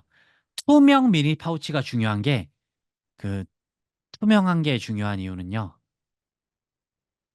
그 칠해 놓으면은 뭐가 들어있고 뭐가 안 들어있는지가 안 보이더라고요. 한눈에. 그래서 꼭 투명 마우스. 그다음에 벨크로 타이는 150mm면 되고요. 이 OTG 젠더가 뭐냐면은 크롬북이 마우스 꼽는 게 없는 크롬북이 있습니다. 그럼 마우스 꼽는 게 없으면 이 젠더를 껴야 되거든요. 젠더가 하나에 550원인데 550원이 너무 자주 고장납니다. 한 번, 두 번 써도 고장나는 것들이 있어요. 그래서 이 젠더를 어떻게 해야 되나? 이게 또 고민 중에 하나입니다. 예, 보관함은 그냥 적절한 크기로 구입하시면 되고요. 그다음에 마우스는요. 또 요게 중요합니다. 반드시 유선, 반드시 무소음 사셔야 됩니다. 유소음 사셨다? 마우스 나눠줬다? 딸깍딸깍 소리 때문에 수업 못 하십니다. 무선 마우스 사셨다? 여기서 마우스 움직이면 저기서 마우스 움직입니다. 충돌 나가지고요. 아니 제가 이거를 알고 있었거든요. 그래서 경기도 교육청에서 마우스 보급해 주신다길래 절대 무선 마우스 보급해 주시면 안 된다 막 얘기를 했는데 테스트를 해봤더니 됐대요. 교육청에서. 교실 환경으로 딱 세팅을 해놓고 테스트 해봤더니 됐답니다. 아니나 다를까 보급받은 학교에서 지금 마우스 신호 충돌 나가지고 쓰지도 못하고 난리가 났습니다. 하고 마우스 교육청에서 보급해 주시는 거 모델명을 봐가지고 검색을 해봤어요. 다이소에서 파는 3,000원, 2,000원짜리 마우스더라고요. 그런 거 보급해 주시는데 충돌이 안 날 리가 있겠습니까? 예, 선생님들께서도 마우스 사실 때 유선으로 사셔야 된다, 무소음 사셔야 된다. 꼭 예, 잘 생각을 해보셔야 됩니다. 다음에 헤드폰입니다. 저희는 이어폰으로 안 사고 헤드폰으로 샀습니다. 헤드폰 같은 경우에는 여기 S사 2만 원짜리 헤드폰 샀고요. 요게 물가가 올라갔고 지금은 3만 원 정도 돼 있더라고요. 하얀색은 조금 비싸서 한 뭐 3만 2천 원? 핑크색은 3만 원? 뭐 까만색은 2만 5천 원. 이렇게 색깔별로 다릅니다. 근데 애들이 좋아해가지고 하얀색, 핑크색으로 샀고요. 핑크색은 그냥 제 욕심이었습니다. 핑크색 쓰고 있으니까 애들이 귀여워 보이더라고요. 다음으로 요거는 조금 음향 브랜드 괜찮은 데서 샀습니다. 다음으로 요게 딱 들어가는 거 접이식 헤드폰이 있더라고요. 접이식 음향 딱 사갖고 그거 쏙 들어가는 파우치 샀고요. 카트에 보관해서 학년별 수업 준비실, 학년 교무실에다가 넣어놓고 그 학년 수업할 때 쓰고 있습니다. 하나면 충분하더라고요. 저희 학급이 한 학년에 5학급, 4학급 그렇거든요. 그러면 하나면 한 박스면 충분합니다. 좀 대규모 학교 같은 경우에는 2박스씩 사셔야 되지 않을까 생각하고요. 요거 같은 경우에는 바퀴 달린 요 카트고요. 처음에는 여행용 가방에 샀었는데 캐리어가 너무 불편하더라고요. 그래서 이 장 보러 갈 때 쓰는 카트 사시면은 아주 좋게 쓰실 수 있습니다. 다음으로 교직원 모니터는요. 사무용 기기 취득비에 단가가 딱 정해져 있어요. 26만 원. 아까 노트북 같은 경우에는 교육용 기기라서 이 단가를 지키지 않아도 된다고 말씀드렸지만 아쉽게도 정말 아쉽게도 모니터는 사무용 기기가 맞습니다. 교무실에 설치하는 거기 때문에요. 그래서 26만 원 지켜주셔야 되고요. 여기 이 27인치면은 선생님들 진짜 실컷 쓰시거든요. 보통 학교에 컴퓨터실에 납품되는 모니터 크기가 24인치예요. 27인치를 저는 선생님들 두 개씩 달아드리고 싶어요. 하나에 17만 원밖에 안 합니다. 이 가격 기억하셔야 됩니다. 17만 원이고요. 27인치고요. 비율 16대 9, 해상도 1920-1080 FHD입니다. 요거 확인하셔야 되고요. 모니터 같은 경우에는 나라장터에서 사셔야 됩니다. 아쉽게도. 왜냐하면은 나중에 말씀드릴게요. 그다음에 이 말씀 드리고 싶어요. 이유 없이 싼 물건은 없다. 에어팟이라고 시켰더니 막 2만 원, 3만 원짜리 시켰더니 이런 게 왔대요. 네. 선생님들, 이유 없이 싼 물건 없습니다. 아까 550원짜리 OTG 젠더 보셨죠? 한 번, 두 번 쓰면 고장 납니다. 1,000원짜리 사면은 그래도 한 학기는 써요. 이런 식으로. 그다음에 가장 슬픈 게 이거죠. 그럼 비싼 거 사면 무조건 좋냐? 이유 없이 비싼 물건들이 또 있습니다. 그래서 저희가 정말 물건들을 잘 골라야 되는데요. 저희가 그린스마트 미래학교 공간 재구조화 사업 담당이라고 해서 저희가 물건을 다 고르고 다 책임을 진다는 건 솔직히 말이 안 되지 않겠습니까? 그래서 가장 처음에 보여드렸던 거, 바텀업 방식. 바텀업 방식을 제대로 해야 저희가 선생님들의 의견을 모았다. 같이 책임을 졌다. 이렇게 말씀드릴 수 있을 것 같아요. 그리고 이런 선생님들 뭐 가끔 계시지 않겠습니까? 조금 이제 이렇게 의견 내주세요. 그러면 의견을 안 내시다가 나중에 물건 사오면 조금 이렇게 투덜투덜 하시는 선생님들. 저는 그런 선생님들한테 이렇게 커피 한 잔 사드리면서 이번에 위원회에 꼭 참여해 주십사. 의견 하나만 내주십사 부탁드립니다. 결국에 제가 업무 많이 해보니까 제가 상처받는 건 그런 거더라고요. 제가 진짜 막 밤새 가지고 업무 해가지고 물품선정위원회 잘 꾸려가지고 물건 사왔는데 의견 안 내주신 분들이 막 투덜투덜. 그러면은 조금 상처되더라고요. 그래서 그런 선생님들을 저희가 어떻게 대할 것인가 이런 것들을 또 잘 생각해 봐야 될 것 같습니다. 네. 다음으로 이제 구매 방법으로 넘어가겠습니다. 이 공교육 에듀테크 도입 가이드 책 쓸 때 이 부분을 제가 쓴 거였어요. 근데 저는 이렇게 안 드렸는데 이렇게 그림을 편집하셨더라고요. 그래서 제가 편집해서 드렸던 그림으로 한번 드리도록 하겠습니다. 이거는 물품선정위원회랑 다른 기준입니다. 물품선정위원회 같은 경우에는 시도교육청별로 그 금액 기준이 다른 것으로 알고 있습니다. 서울과 경기는 2천만 원, 다른 시도는 잘 모르겠습니다. 1,000만 원 아니면 2천만 원일 거예요. 근데 특이하게도 에듀테크 도입으로 굉장히 앞서 나가는 대로 알고 있는데 대구가 얼마 전까지만 해도 500만 원이더라고요. 네, 그래서 그 기준 넘으시면은 물품선정위원회, 교구선정위원회 하셔야 되고요. 이 교구선정위원회도 시도별로 그 구성 요건이 다르더라고요. 어느 데는 행정실장님 되는 데가 있고 안 되는 데가 있고, 어디는 학부모를 꼭 넣어야 된다, 아니면 권장이다. 어디는 뭐 학생들 넣는 것도 권장이다, 어디는 아니다, 뭐 이런 데가 있더라고요. 그래서 반드시 시도교육청 지침을 보시고 물품선정위원회 개최하셔서 적법한 구입 절차를 따라가셔야 될 것 같습니다. 이거는 뭐냐 하면은요. 구입 절차입니다. 왜 하냐면 이 구입 절차에서 이 다수 공급자 계약, 마스 2단계 경쟁 써 있는 거 있죠. 이걸로만 구입할 수 있는 물건들은요. 물품선정위원회에서 물건을 고르시면 안 됩니다. 스펙을 고르셔야 됩니다. 그게 좀 어려워요. 그러면 한번 설명드릴게요. 다수 공급자 계약 마스로만 구입하셔야 되는 거 뭐냐면요. 1억 원 이상 넘어가면 단일 품목 1억 원 이상 넘어가면 반드시 2단계 경쟁입니다. 2단계 경쟁은 뭐냐면요. 그냥 간단하게 설명드릴게요. 첫 번째로 어떤 업체끼리 입찰 붙일지 경쟁시키는 겁니다. 이걸 물품선정위원회에서 하는 거예요. 물품선정위원회에서 자, 이 정도 스펙 넘어가는 업체들 다 입찰 들어오세요라고 그 규격을 선정하는 걸 첫 번째로 하는 겁니다. 첫 번째 경쟁. 두 번째 경쟁은 이제 입찰 들어온 업체들끼리 규격에 대해서 딱 제안서 낸 업체들끼리 가격 경쟁시키는 겁니다. 그래서 2단계 경쟁이고요. 물품선정위원회에서 1단계 경쟁 규격을 골라주는 겁니다. 그래서 1억 원 넘으시면 무조건 해야 되고요. 자, 그 다음입니다. 5천만 원 넘었는데요. 우수 조달 제품이 아니거나 중소기업자 간 경쟁 제품이 아니거나 여성기업 장애인 기업이 아니거나 그러면 또 2단계 경쟁입니다. 자, 1억 넘어도 예외 조항 하나 있습니다. 1억 넘어도 예외 조항은요. 우수 조달 제품입니다. 우수 조달 제품은요. 1억 넘어도 3자 단가 계약으로 구입할 수 있습니다.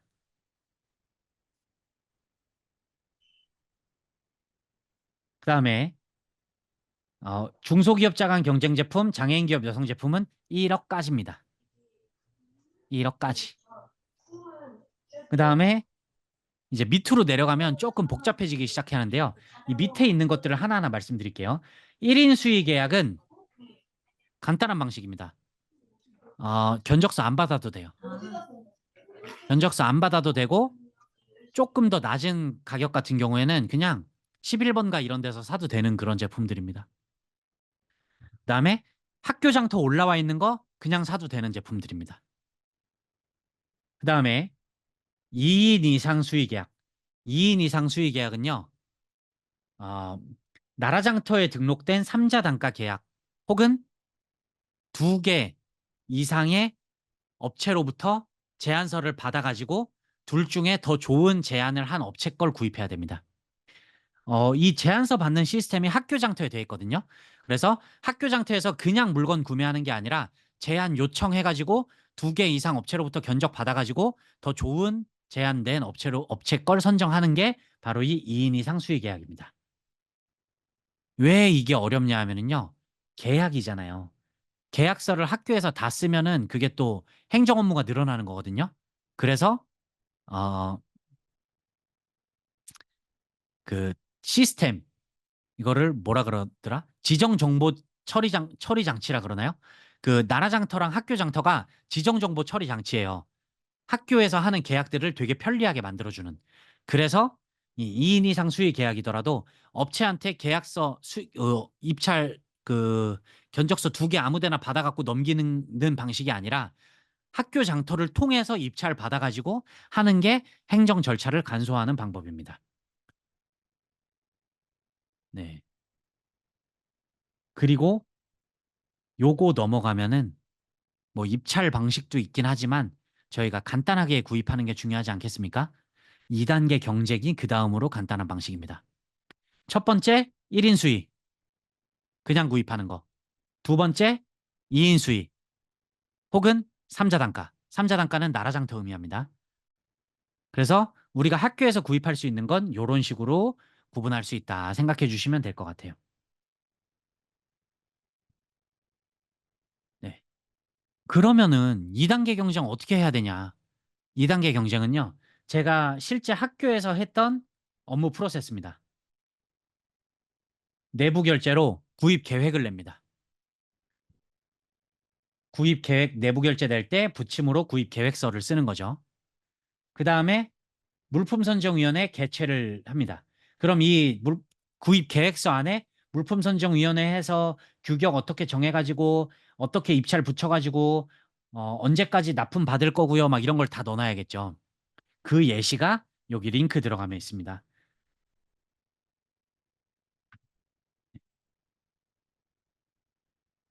경쟁.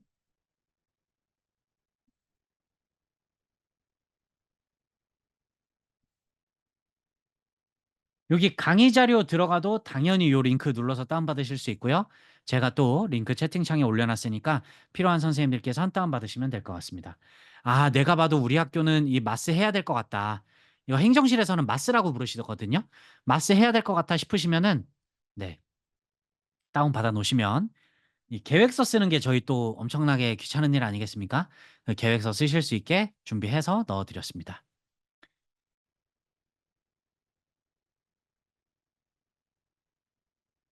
네. 이종진 선생님께서 정말 제가 했던 업무 프로세스 그대로 말씀해 주셨습니다.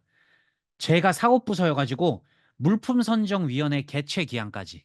왜냐하면은 어떤 식으로 선정할 거고 뭐 어떤 식의 물건을 결정할 거고까지를, 어떤 스펙을 비교할 거고 어떤 비교표 만들 거고까지를 저희가 했어요. 근데 이거를 행정실에서 해 주시는 학교도 있더라고요.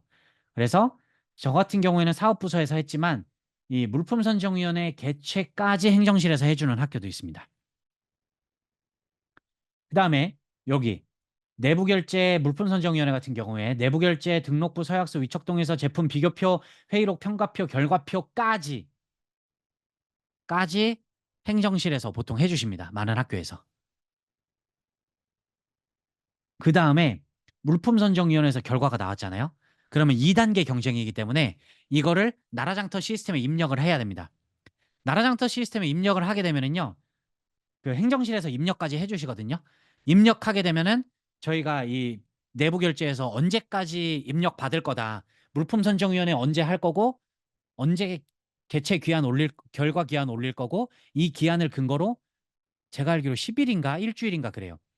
이때 날짜 동안 제안서 받을 거다라고 그 기한을 올렸기 때문에, 계획서를 썼기 때문에 그 기간 동안 입찰을 받겠다고 시스템에 등록하는 건 행정실에서 해 줍니다. 그러면 그 시스템에서 등록이 끝나잖아요. 기간이 끝나면은 입찰 결과까지 딱 나옵니다. 그럼 그 입찰 결과를요, 몇 개를 얼마에 납품받기로 했다, 그리고 기한은 얼마다, 그 기한까지 몇 개를 얼마에 납품받을 거다, 요게 됩니다. 네, 작년 예시를 한번 들어드리면은요, 저희는 원래 70만 원짜리 물건을 뭐 7천만 원 납품받기로 했습니다. 그러면 100개지 않겠습니까? 100개? 제 채팅창에 올리고 있습니다. 그럼 100개 납품받으면 끝인데, 이렇게 들어오는 게 아니라 업체에서 50만 원에 100개니까 5천만 원으로 납품해 주겠대요. 근데 뭐 저희가 100개만 필요하면 그랬으면 좋지만 저희는 최대한 많이 구입하고 싶거든요. 그러면 140개를 7천만 원에 납품해 줄 수 있냐, 이렇게 업체에 물어봐야 됩니다.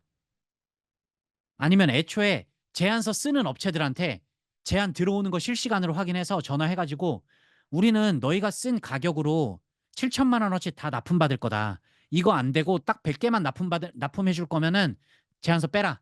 이렇게 말씀해 주셔야 됩니다. 이거를 이제 뭐 행정실에서 해 주실 수도 있고 사업 담당 부서가 해야 될 수도 있겠죠. 업무 분장에 따라, 업무 나누시는 거에 따라 선생님들께서 조절하셔야 됩니다. 저희 학교 같은 경우에는 저 140개 7천만 원에 납품받았습니다. 그래서 후미는 또 사업부서 일 아니겠습니까? 딱 결과가 나오면 어떻게 결과가 나왔고 몇 개를 얼마에 문제까지 납품받을 식으로 사겠다, 이거 기한 내부 결제해 주시고요. 왜냐하면 결과가 나왔으니까요, 입찰 결과가. 그다음에 그거 기한하신 걸 바탕으로 품위를 하시면 됩니다. 네, 품위하실 때 보면은 거기에 그 종료 일자가 있잖아요. 그걸 납품 기한 혹은 납품 기한 하루 뒤, 요 정도까지 품위 종료 기한을 써 주시면은 행정실에서 업무 처리하시기 좋을 것 같습니다. 저희 같은 경우에는 수량이 140개로 너무 많아 가지고 납품 기한을 3개월로 해 달라, 그래서 3개월로 해 줬습니다. 네. 고런 식으로 납품 기한을 업체랑 이렇게 잘 하시면 좋을 것 같고요. 그다음에 계약과 주문, 이거는 계약 담당 행정실에서 해 주십니다. 네, 다음으로 유의사항은 이겁니다. 딱 보시기에도 이 납품 절차가 너무 길지 않겠습니까? 마스로 하면은. 그래서 이 마스로 하는 게 너무 귀찮다고 쪼개기 발주를 하는 경우가 있어요. 예를 들어 똑같은 태블릿인데 1,500만 원은 교사용, 학생용은 학생용, 그렇게 해 갖고 수의 계약을 2번 했다? 나중에 감사 때 걸리십니다. 수의 계약으로 하고 싶으면은요, 이 텀을 3개월 이상 둬야 된다 그러더라고요. 아무리 학생용, 교사용이더라도 3개월 이상의 텀이 없이 똑같은 제품을 2번으로 나눠서 샀다, 그러면 문제가 발생할 수 있다. 이렇게 알아주시면 좋을 것 같습니다. 그다음에 여기 이 다수공급자 계약에서는 평가 방식도 정해야 됩니다. A형, B형이 있습니다. A형은 가격이 낮은 곳, B형은 할인율이 높은 곳이거든요. 이거 잘못 정하면은요, 업체에서 민원 들어옵니다. 저는 업체에서 뭐라고 민원 들어왔냐면요, 스펙을 보니까 하나는 70만 원짜리, 하나는 150만 원짜리래요. 근데 이 70만 원짜리 업체에서 저희가 B형으로 했거든요. 할인율이 높은 곳. 아니, 그 할인율이 높은 곳에서 100만 원으로 주면은 우리가 50만 원으로 드릴 때보다 할인율이 높으니까 거기가 더 유리한 거 아닙니까? 무조건 100만 원짜리 업체가 유리한 거 아닙니까? 이러더라고요. 그래서 그런 것들도 좀 잘 살펴보시고 네, 해주셔야 될 것 같습니다. 그다음에 표준 평가 방식은요. 1, 2, 3, 4가 있어요. 1은 수출 기업 지원, 2는 품질 관리, 3는 약자 지원, 4는 선호도거든요. 보통 저희가 품질 관리로 많이 내보내는데 이 4 같은 경우 선호도가 있습니다. 이 선호도를 물품선정위원회 이전에 조사를 하시던가 물품선정위원회 안에서 위원들끼리 조사를 하셔야 돼요. 그래서 선호도 점수를 넣어놓고 마스를 가셔야 됩니다. 그래서 마스에서는요. 물품 사양을 만을 정하는 게 아니라 이 평가 방식 두 가지를 정하셔야 된다. 그리고 물품 사용은 최소 2개의 다른 제조업체에서 만족할 수 있는 사양으로 정해야 됩니다. 이게 정말 힘들어요. 왜냐하면 저희는 대기업이니까 당연히 그 S사, L사만 선택하고 싶지 않겠습니까? 근데 L사에서 안 만든다. 크롬북이 그래요. 크롬북이 L사에서 안 만들어요. S사에서 만든 거 2개로만 선정을 해서 S사 것만 납품받을 수가 없는 거죠. 혹은 태블릿 같은 경우에도 L사는 또 없지 않겠습니까? S사 것만 납품받을 수 없다 보니까 중소기업 제품이 자꾸 낙찰을 받는 거예요. 그거는 어쩔 수가 없습니다. 이 행정 절차로서 감당해야 될 그런 부분인 것 같습니다. 네, 다음으로 왜 나라장터 물건만 사야 되는지입니다. 여기에 법이 있어요. 이 무슨 법이었더라? 조달사업법인가? 있습니다. 조달사업법 11조를 보면은요. 다음 기준에 해당되는 건 조달청장에게 계약 체결을 요청해야 된답니다. 조달청장에게 계약을 체결을 요청하려면요. 나라장터 시스템으로 요청을 해야 돼요. 대통령령으로 정하는 부분이요. 제3자 단가 계약되어 있는 모든 물건이래요. 제3자 단가 계약되어 있는 모든 물건은 어디에 나와 있냐면요. 나라장터 종합 쇼핑몰에 나와 있습니다. 그래서 선생님들, 나라장터 종합 쇼핑몰에 나와 있는 물건들은요. 가격이 오픈 쇼핑몰 혹은 학교 장터보다 비싸게 등록돼 있더라도 나라장터 쇼핑몰에서 구입하셔야 됩니다. 이게 뭐 진짜 이거는 진짜 교사 김요섭으로서가 아니라 대한민국 국민 김요섭으로서 비효율적인 방법이라고 생각되지만 저희는 공무원이기 때문에 어쩔 수 없습니다. 규정 따라야 합니다. 조달청에 등록돼 있는 나라장터 종합 쇼핑몰에 등록돼 있는 물건을 나라장터에서 안 사고 학교 장터나 인터넷 오픈 쇼핑몰에서 샀다. 혹은 업체랑 그냥 단가 계약해서 샀다. 문제가 생길 수도 있다는 점 선생님들께서 알아주시면 좋을 것 같습니다. 네, 다음으로 지역 업체의 물건을 사야 됩니다. 제가 예전에 이것 때문에 행정실이랑 조금 행정실에서 난색을 표했었어요. 물품선정위원회 다 통과했는데 지역 업체가 아닌 거예요. 그래서 사유서 써서 냈습니다. 지역 제한 미실시 사유서. 이걸 제가 써서 내지 않으면은 물품선정위원회 행정실 직원이 안 들어오셨거든요. 근데 나중에 행정실에서 책임을 지셔야 될 수도 있는 거예요. 문제 삼으면. 그래서 저는 제가 사업 담당자로서 좀 문제가 생겨서 그랬다. 그러면서 요걸 냈습니다. 그냥. 왜냐하면 나중에 저는 할 말이 있잖아요. 왜 그 물건을 샀는지 아니까. 근데 행정실에 문제 제기를 하면 나중에 제가 다른 학교로 발령받고 행정실도 다른 분이 오셨는데 이걸 문제 제기를 했다. 감사 때. 그러면은 진짜 좀 제가 죄송한 일이거든요. 그래서 이거 선생님들 캡처해 두시거나 강의 자료 링크 저장해 두시는 게 좋을 것 같습니다.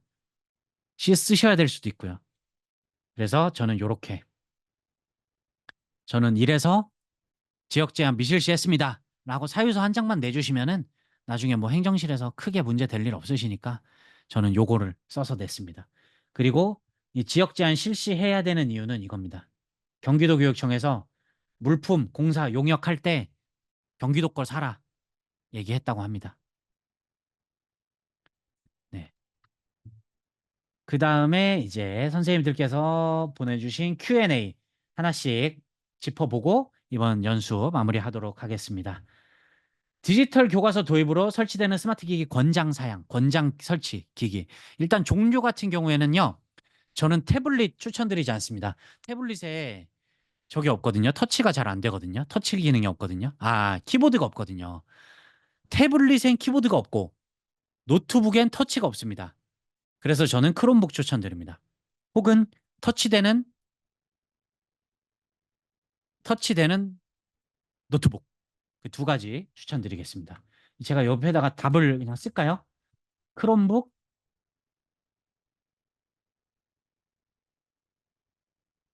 혹은 터치되는 노트북 추천드립니다. 그다음에 다양한 스마트 기기 같은 경우에는 디스플레이, 학생 기기, 교사, 노트북 이렇게 세 가지 추천드렸습니다. 그다음에 네, 소모품도 추천드렸네요. 다음으로 고등학교 준비하거나 구입해야 될 물품들 요것도 위에 말씀드렸고요. 준비해야 될 거는 예, 무선망 이게 광인지 PO인지 요런 거. 그다음에 조명, 칠판 조명 이거 선생님들께서 신경 쓰셔야 됩니다. 다음으로 고등학교 상황에서 사용할 수 있는 다양한 예시. 요거는 이제 오늘 아무래도 연수 주제가 행정 절차 요거기 때문에 제가 디자인한 교실 사례는 좀 가져오지 못한 것 같습니다. 저 같은 경우에는 그냥 전자칠판 들어가고요. 영어는 또 듣기 중요하니까 사운드 빵빵 요게 또 중요할 것 같습니다. 빵빵은 너무 비공식적 용어니까 사운드 중요하게 하는 거 요게 중요할 것 같습니다. 다음으로 공간 구성 그다음에 디지털 교과서 들어와야 되니까 마우스 그다음에 학생 기기 중요할 것 같습니다. 다음으로 공간 구성 및 스마트 장비 구입은요. 네, 위에서 다 말씀드릴 것 같고요. 요거랑 요거 말씀드렸고요. 스마트 기기 종류. 서버로 관리할 수 있는 프로그램. 서버로 관리할 수 있는 프로그램 같은 경우에는 아, 뭐 MDM 다 경기도교육청에서 무료로 제공할 수 있는 것으로 알고 있습니다. 이거는 안드로이드랑 윈도우. 그다음에 크롬북 같은 경우에는 CEU를 구입하셔야 됩니다. 이게 5만 원, 7만 원 돈 되는 것으로 알고 있거든요. 이거는 학교 장터 CEU 검색하시면 됩니다. 예산 증액 필요할 시. 저 같은 경우에는 이거 뭐 웬만하면 교육청 예산으로 다 하고 싶지만 학교 예산 혹은 소규모 환경 개선 신청할 것 같습니다. 그다음에 요거는 제품 선정 시기. 물품 선정 위원회 시기는요.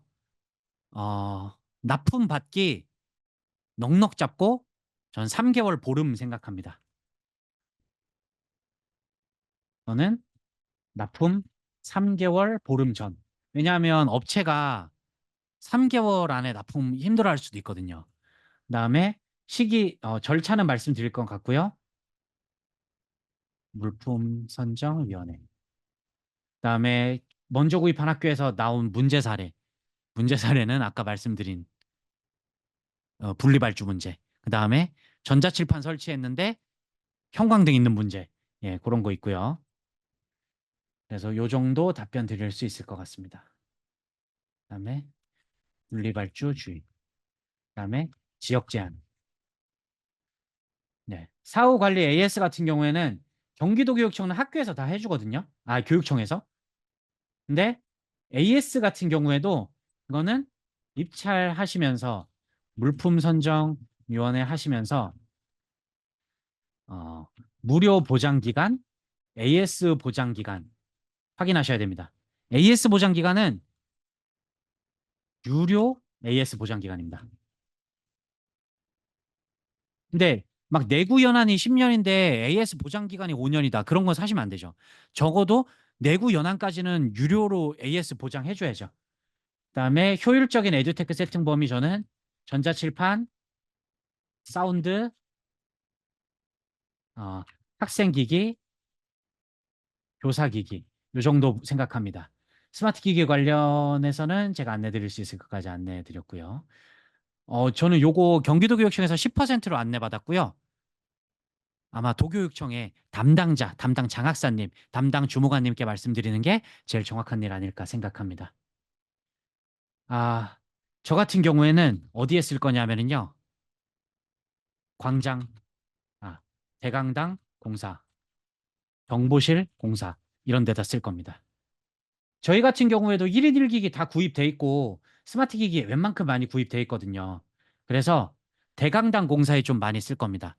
왜냐하면 대강당에는 300명이 봐야 되는 프로젝터인데 막 멀리서 안 보인다. 그러면 안 되거든요. 그래서 프로젝터 큰 거, 화질 좋은 거, 그다음에 어, 뭐 대강당에서 여러 모둠이 모여가지고 수업을 한다. 여러 교실을 수업을 한다. 그러면 뭐 TV도 여러 개 필요하겠고 전자칠판도 여러 개 필요하겠고 그다음에 사운드 같은 경우에도 제강당 너무 울려서 안 들린다. 그러면 안 되니까 또 사운드도 좋게 이렇게 설치할 것 같습니다. 그래서 효율적인 재배치 방안은 공사라고 봐주시면 될 것 같습니다. 공사가 진짜 별거 아닌데 인건비 들어가기 시작하면은 돈이 한도 끝도 없이 들어가거든요. 그래서 공사 봐주시면 좋을 것 같습니다. 왜냐하면 그린 공간 재구조화 사업이 그 범위 자체가 40년이지 않겠습니까? 40년 되지 않은 건물에다가 공사 들어가면은 아마 좀 쓰실 수 있을 것 같고요. 그다음에 기존에 사용하고 있는 기기에도 교사용 기기는 아마 수업 개발을 위한 교사용 교육 기기, 뭐 노트북, 스마트 책상, 스마트 모니터 이런 것들은 안 들어가 있으실 것 같아요. 그래서 이런 거 추천드리고요. 네, 추천드렸고 말씀드렸고 공간 구성 같은 경우에는 예, 설계 공모. 예, 설계 공모하신 다음에는 가만히 계셔도 교육청에서 쭉쭉쭉 진행해 주시거든요. 근데 여기서 수업에 불편한 내용 생기면 진짜 안 됩니다. 와이파이 기계는 뭐 광으로 설치되어 있는지 스펙은 어떠한지 어디로 선이 깔릴지 막 이런 것들 너무 교사가 신경 써야 될 게 많거든요. 그런 거 꼼꼼하게 체크하시는 게 좋을 것 같습니다. 그리고 조명은 저희는 앞에 꺼지는 게 좋잖아요. 앞에 꺼야 화면이 어두워지니까 앞에가 불 꺼지는지 막 이게 창문이 저쪽에 달려 있다고 해서 불 끄면은 창문 쪽 꺼지고 복도 쪽 켜지고 이런 경우가 있더라고요. 저는 그거보다 앞에 꺼지고 뒤에 꺼지고가 좋거든요. 그래서 그렇게 세팅되어 있는지 체크 필요하실 것 같습니다. 그다음에 아이디어 산출은 인사이트 투어 추천드리고요. 예, 필요하신 경우에는 광수중학교로 오시면 될 것 같습니다. 내년 8월 이후에요. 네, 장단점 설명드렸고, 예, 계약 방법 설명드렸고, 코스웨어 같은 경우에는 이것도 구입이니까요. 구입이나 용역으로 보셔야 되기 때문에 아, 네, 구입으로 보시는 게 맞는 것 같습니다. 나라 장터에 올라와 있는지 안 올라와 있는지, 그다음에 여성 기업인지 아닌지 그거에 따라서 또 구입 절차가 달라질 것 같습니다. 일반 물품 구입 절차 준용. 네. 그다음에 시간이 다 돼가지고 밑에는 한번 이렇게 쭉 보자면은요. 다목적으로 사용할 수 있는 방안. 다목적으로 사용하려면 이동형 책걸상도 있으면 좋은데요. 그 이동형 의자를 사놓으면은 애들이 항상 카트라이더를 하더라고요. 그래서 벽을 깔끔하게 만들어 놔봐야 애들 발자국 때문에 예, 너무 힘들어집니다. 장기적으로 업데이트 하드웨어는 어, 잘 없고요. 왜냐하면 한번 팔고 끝이니까요. 그다음에 소프트웨어는 구독형 소프트웨어가 방법인 것 같습니다. 네, 조달청 입학 발표. 필수적으로 꼭 만들어줘야 하는 공간. 저는 교실에 큰 돈 쓰시는 거 추천드립니다. 왜냐하면 학생들이 학교 와서 머무는 공간은 교실이 거의 7시간이거든요. 그래서 저는 그냥 특별한 거 괜히 막 보여주기식 이런 거보다는 '교실에 큰돈 쓰는 게 좋지 않겠나.' 생각을 합니다. 네. 이거 같은 경우에는 제가 파일을 저장해 가지고 그래도 혹시나 필요하실 선생님들 계실 수도 있으니까 어 답변 내용으로 해서 질의응답 파일을 여기 줌 채팅창에 올려 드리도록 하겠습니다. 네. 이렇게 파일까지 올려 드리면서 오늘 연수 마치도록 하겠습니다. 긴 시간 고생 많으셨습니다, 선생님들. 감사합니다.